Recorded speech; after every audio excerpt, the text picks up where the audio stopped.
Leitura do livro O Conhecimento do Santo, de A. W. Tozer, capítulo 9, A Imutabilidade de Deus. Ó Cristo nosso Senhor, tem sido nosso refúgio através das gerações. Como coelhos para o refúgio, assim corremos para ti em busca de segurança. Como pássaro ao voltar para casa, assim voamos para ti em busca de paz.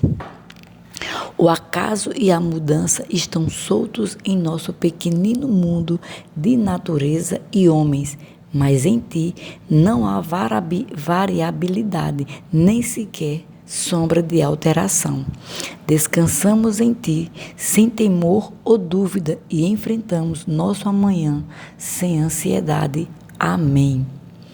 A imutabilidade de Deus está entre os atributos menos difíceis de entender, mas, para verdadeiramente compreendê-lo, devemos assumir a disciplina de separar a forma como pensamos nas criaturas daquela forma mais infrequente que surge ao tentarmos enxergar aquilo que pode ser compreendido sobre Deus.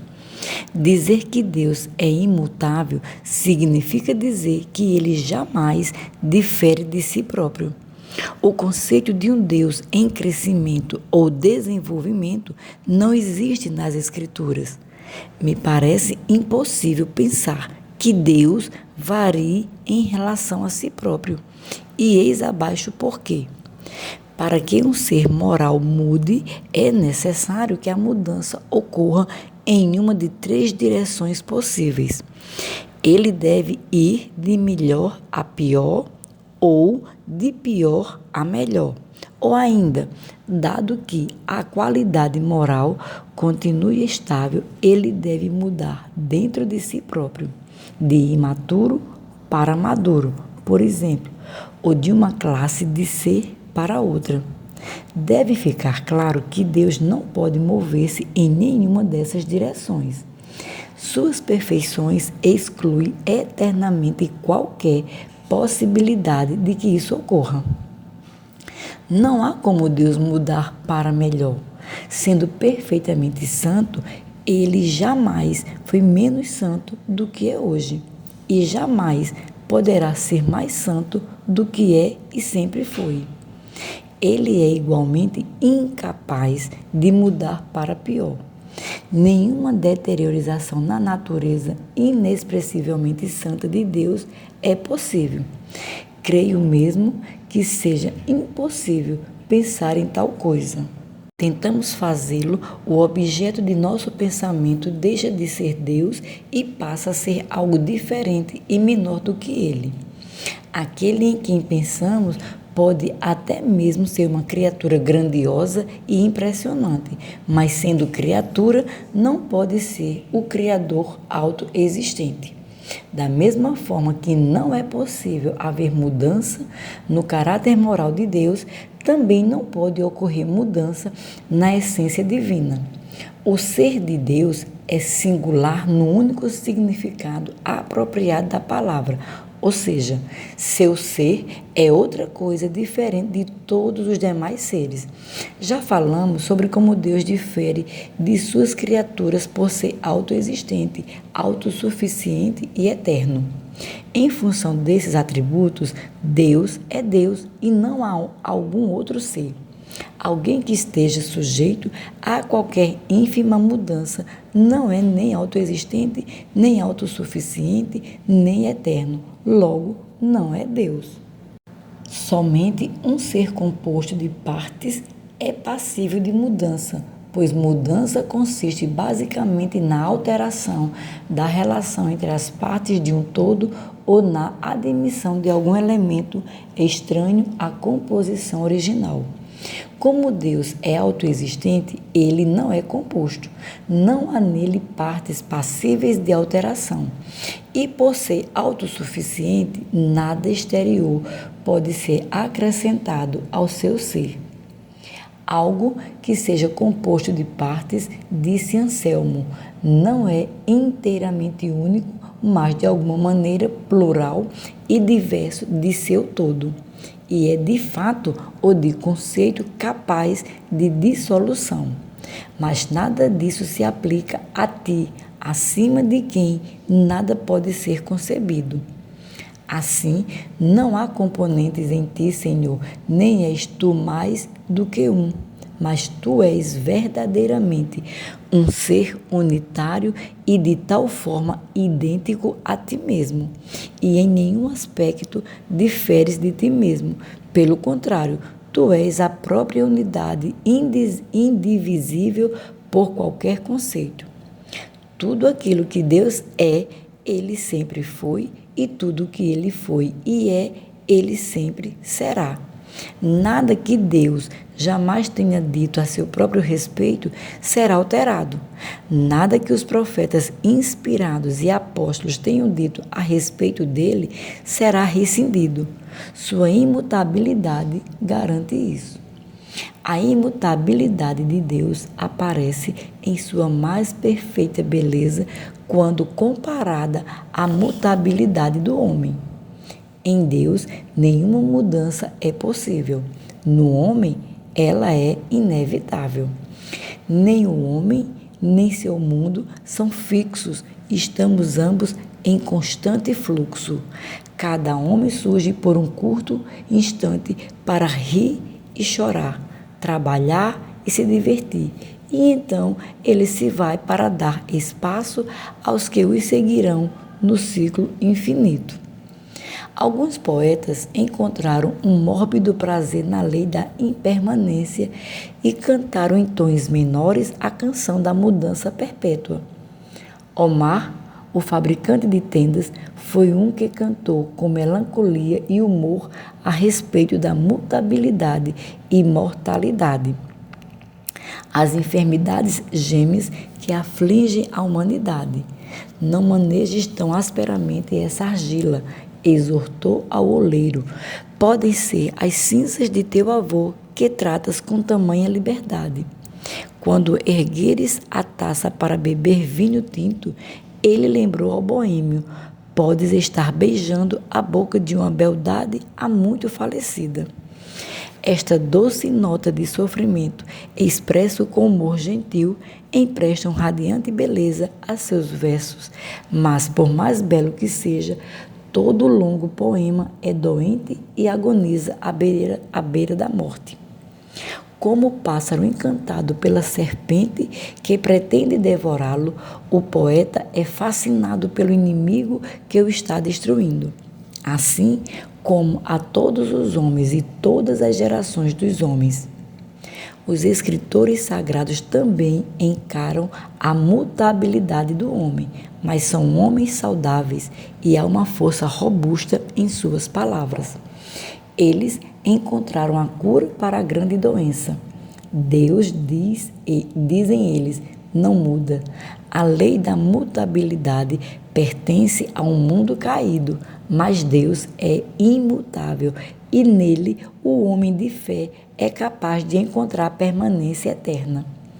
Neste meio tempo, a mutabilidade trabalha a favor dos filhos do reino e não contra eles. As mudanças que neles ocorrem são obras das mãos do Espírito que vive neles. Mas todos nós, diz o apóstolo, com o rosto descoberto, refletindo como espelho a glória do Senhor, somos transformados de glória em glória na mesma imagem como pelo Espírito do Senhor. Em um mundo de mudanças e decadência, nem mesmo o homem de fé pode ser completamente feliz. Ele instintivamente busca o imutável e sofre com a perda das coisas familiares que lhe são queridas. Ó Senhor, meu coração está aborrecido, aborrecido com esta eterna mudança, e a vida passa tediosamente rápido, através de sua incessante corrida e variado alcance. A mudança não encontra similar em ti e não desperta qualquer eco em tua muda eternidade. Frederick W. Faber. Estas palavras de Faber despertam a simpatia de todo o coração, mas por mais que lamentemos a falta de estabilidade das coisas terrenas, em um mundo caído como o nosso, a própria capacidade de mudar é um tesouro, um dom de Deus de tamanho valor que demanda constante ação de graças. Pois, para o ser humano, a própria possibilidade de redenção é baseada na capacidade de mudar. Mover-se de um tipo de pessoa para outro tipo é a essência do arrependimento. O mentiroso se torna verdadeiro, o ladrão, honesto, o devasso, puro, o orgulhoso, humilde. A própria textura moral da vida é alterada. Os pensamentos, desejos e as afeições são transformadas e o homem deixa de ser o que era antes. Trata-se de uma mudança tão radical que o apóstolo chama a forma que costumava existir de o velho homem e a pessoa que tomou seu lugar de novo homem, renovado no conhecimento e na imagem daquele que o criou. Mas a mudança é mais profunda e mais fundamental do que qualquer ato externo é capaz de revelar, pois ela inclui receber de outrem uma vida de maior qualidade. O velho homem, mesmo em seu melhor momento, possui somente a vida de Adão. E isto é mais do que um modo de falar. É verdadeiro e literal. Quando Deus infunde vida eterna no espírito de um homem, este homem se torna membro de uma nova e mais alta ordem de existência. Ao executar seu processo redentor, o Deus imutável faz enorme uso de mudanças e, por meio de uma sucessão delas, atinge finalmente a permanência. No livro de Hebreus, isto é claramente demonstrado. Tira primeiro para estabelecer o segundo. É uma espécie de resumo dos ensinamentos deste notável livro. A velha aliança, que era provisória, foi abolida e a nova e eterna aliança tomou seu lugar. O sangue dos touros e cabritos perdeu significado quando o sangue do cordeiro pascal foi derramado. A lei, o altar, o sacerdócio, tudo isso era temporário e sujeito a mudanças. Agora, a lei eterna de Deus está gravada para sempre na matéria viva e sensível de que é feita a alma humana. O antigo santuário já não existe, mas o novo santuário é eterno nos céus, e ali o Filho de Deus exerce seu eterno sacerdócio. Aqui vemos Deus usar a mudança como um ínfimo servo para abençoar sua casa redimida, mas ele próprio está fora da lei da mutação e não é afetado por qualquer mudança que ocorra no universo. E todas as coisas, à medida que mudam, proclamam que o Senhor é eternamente o mesmo. Charles Wesley. Novamente, surge a questão da utilidade. De que me serve saber que Deus é imutável? Pode-se perguntar. Isso não é tudo mera especulação metafísica?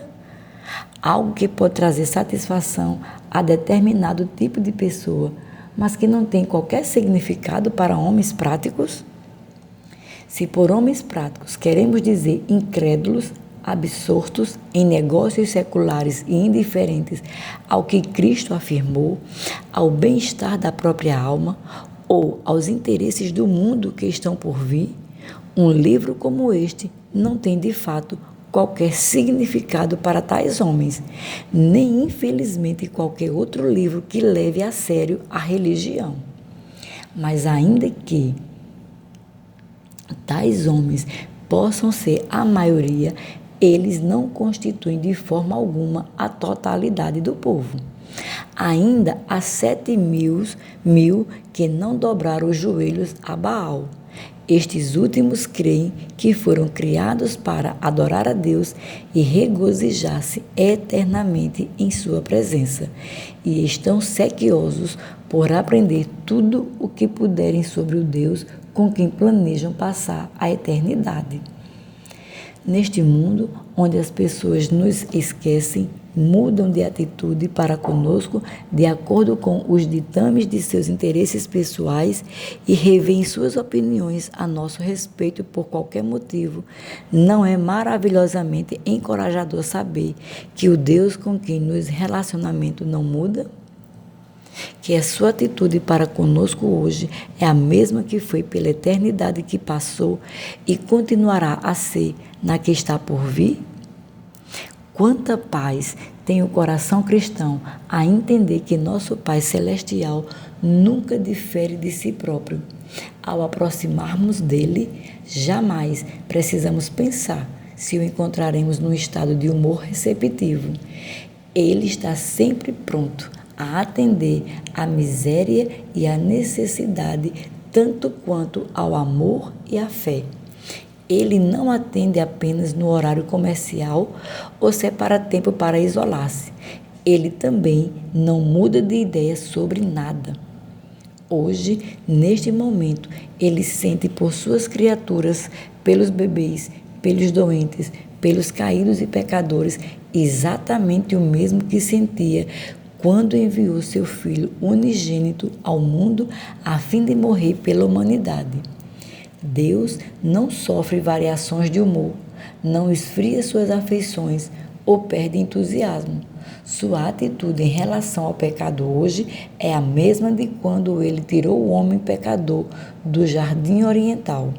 Sua atitude em relação ao pecador é a mesma de quando ele estendeu as mãos e disse: Vinde a mim todos os que estáis cansados e oprimidos, e eu vos aliviarei. Deus não cede e não precisa ser persuadido. Ele jamais será convencido a alterar a sua palavra nem atender às orações egoístas. Em toda a nossa busca de Deus para lhe agradar e ter comunhão com Ele, deveríamos lembrar que qualquer mudança necessária terá de ocorrer do nosso lado. Eu sou o Senhor que não muda. Precisamos apenas atender a seus termos, que são muito claros, e colocar a nossa vida em conformidade com a vontade divina revelada, a fim de que seu infinito poder passe a operar instantaneamente em nós na maneira descrita nos evangelhos das Escrituras da Verdade. Agora vem um poema da coleção de Walker. Fonte de todo ser, origem do bem, permaneces imutável, nem sequer a sombra de uma mudança obscurece as glórias de teu reino. A terra e seus poderes se dissolverão, se esta for a vontade do grande Criador, mas tu és para sempre o mesmo eu sou, continua a te designar.